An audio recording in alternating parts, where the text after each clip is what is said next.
is to be explained. Mr. Bashir here, the gentleman who is about to ask the question, has been participating in almost entirely all my question answer sessions. And when I say that, it's quite something, some sizable thing I'm saying.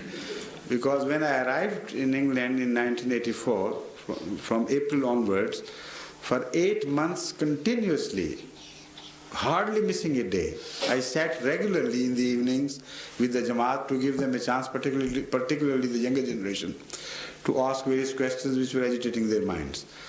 So in each session he was present, and in each session he stole the limelight by taking the major share in questioning, So that is why he became known the world over, because the videos were distributed to all the world and cassettes. So when sometimes I travel even as far as Fiji, some people ask me, how is Mr. Bashir here? So that is why I expressed my surprise at this lady not hearing of him. And you should have seen a disappointment at the face of Mr. Bashir here. Yes, please. Assalamu alaikum, Hazur. Assalamu alaikum. Hazur, I ask first question, if time allows. It's always in couples, never... Then Hazur can permit me for others. Of course. Yes, please. As the system of voting by ballot on important matters during the political and religious meetings to know the majority opinion is modern, although the opinion was always sought during the time of the Holy Prophet sallallahu alaihi wasallam and Khilafat Rashida. Yes. I find no reference of expressing the opinion through the ballot paper during the above period. I shall therefore be grateful if Hazur most kindly throw some light on this subject, and also kindly advise us which system, either by ballot or show of hands, is preferable according to the teachings of Islam. Right. Thank you. This ballot system is an invention of the Western system of democracy, but it is not very old. In fact, it took roots during the last 200-300 years. In Italy, in Europe first, as far as I remember, and it started in the religious institutions to begin with.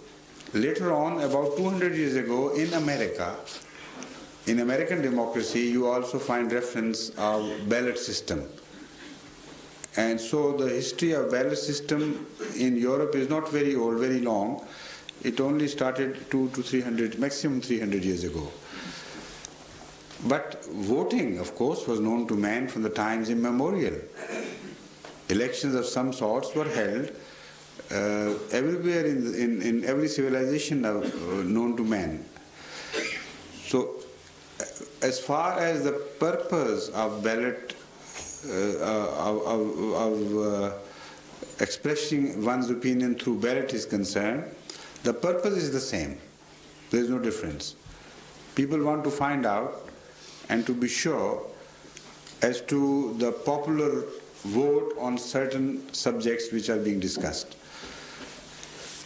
But Islam, as I have explained to you, emphasized the role of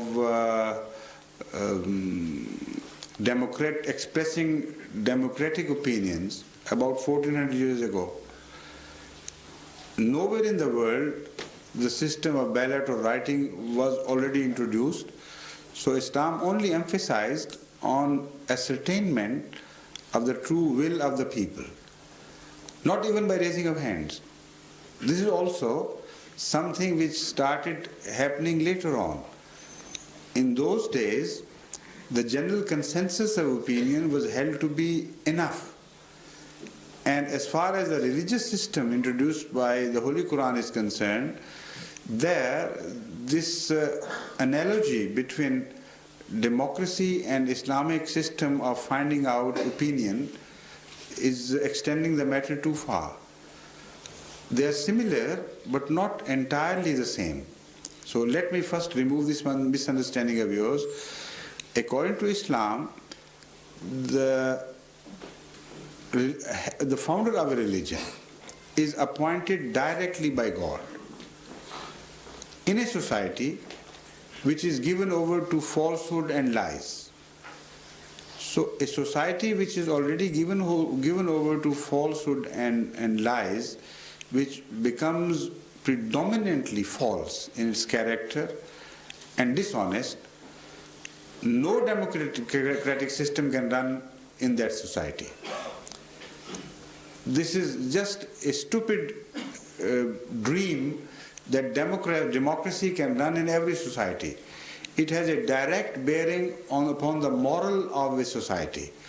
So if society is pure and has a stronger moral fiber and is true, generally speaking, then democracy can serve some purpose. Otherwise it is just a fraud upon the people, nothing more.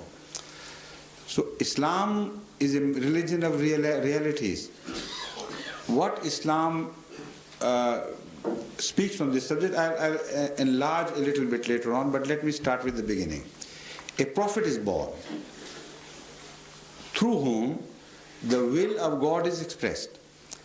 Now the person who is chosen for that expression is bound to be entirely true and trustworthy.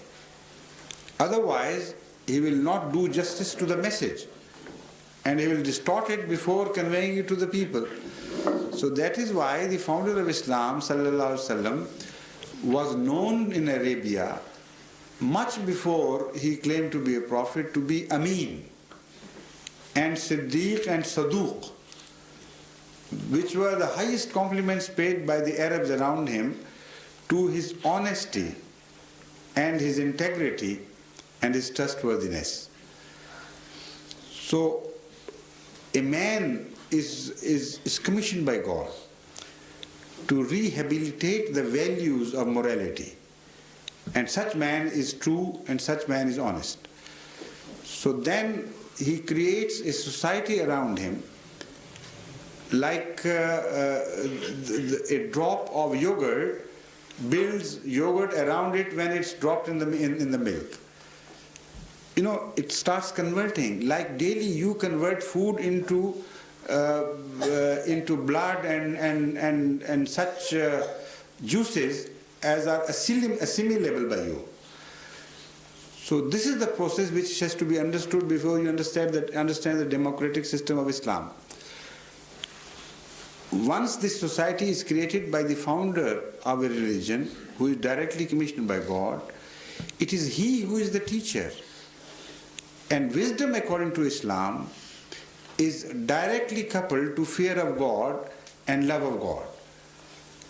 Wisdom is described in spiritual terms, not just cleverness or shrewdness, but true lasting wisdom is the wisdom which is born out of your fear of God, your consciousness of answerability, and your realization of the existence of a person to whom you will ultimately be answerable. So you cannot make a wrong move. You cannot make a false step. This is ultimate wisdom according to the definition of Islam. So then, when such a person is required to consult others, the right of decision making still lies with him. The consultation only is to gain more knowledge and to gain more angles to a question, to the angles of observation. So this is why in Islamic democracy on religious matters, the Holy Prophet ﷺ is addressed وَشَّاوِرْهُمْ فِي الْأَمْرِ فَإِذَا عَزَمْتَ فَتَوَكَّلْ عَلَى اللَّهِ. You must consult them, because you are not God.